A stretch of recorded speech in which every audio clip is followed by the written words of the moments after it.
Into your sanctuary, we've come to adore you, Lord. Into your sanctuary, we've come to adore you, Lord. In adoration and praise, we glorify your holy name. Into your sanctuary, we've come to adore you, Lord.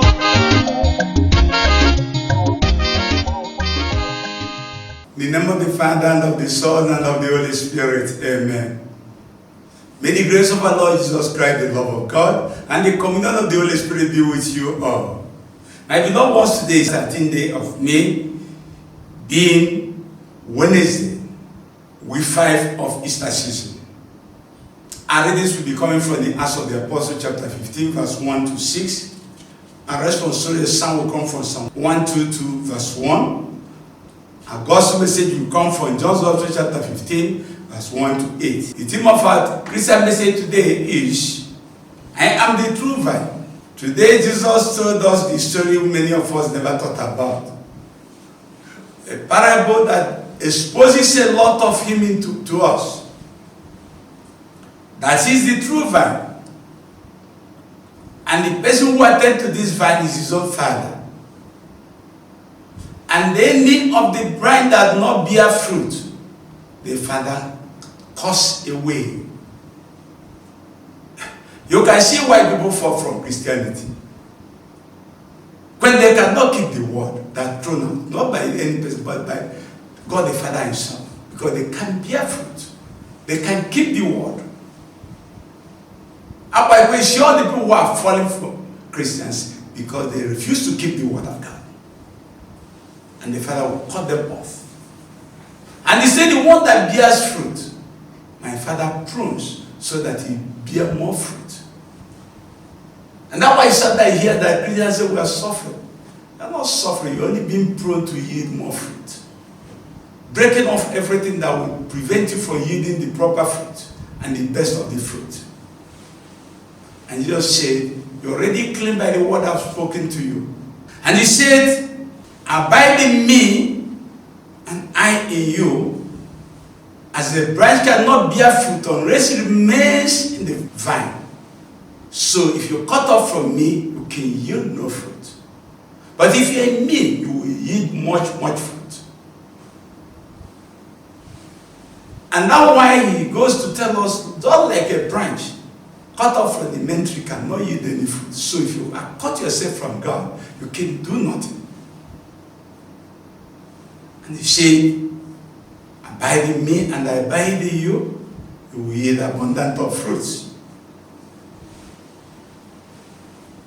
And he said, if any branch is cut off, it withers away.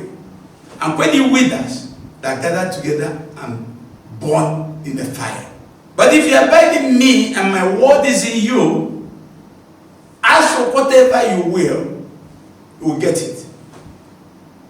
Because my Father wants to be glorified, that you bear much fruit.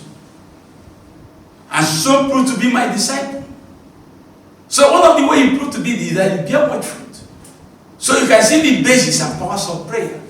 And if the word is in you and you are in him, ask for anything, you will get it. And now why today, you can see the reason why the apostles went about yielding the fruit. And Paul and Barnabas had great dissension and debate with these people. And after this debate, they decided, appointed Paul, Barnabas, and others to go to Jerusalem and resolve this issue. And as they were going, they passed through Phoenicia and Samaria and were narrating to the people how the Gentiles have opened their way for Christ to be their Lord and Master. And they were happy. And when they got to Jerusalem, they were accepted. They were welcomed. And they narrated what have they been doing. How people have been turning back to God. Only to bring this problem that if they are not circumcised, then the apostles and the elders have to sit down to consider this problem. You will see how they resolved it. People who are making exploit in the field, you are not making any exploit. You are here dictating new rules and laws, which you don't even keep yourself. It's still common to us today that if some of the field worker missionaries in the field are achieving much, And somebody is at home, not involved in anything, not interested in anything, dictating how it should be done, but he doesn't know. Or giving rules that are not acceptable, or applicable at the time.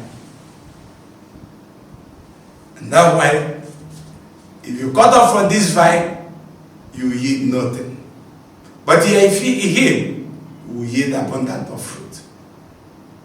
And now why the psalmist understood it so well. Let us rejoice to the house of the Lord. Let us rejoice to the house of the Lord. Because when him and is in us, let's go to his house. May God help us to abide in him and let him abide in us, so that we, as part of him, we yield the abundant fruit. We ask this through Christ's honor. May the blessings of Almighty God be upon all of us as we keep to the vine, which we are his branches, and yield the proper fruits. And of the Father, to the Son, and of the Holy Spirit. And peace be with you all.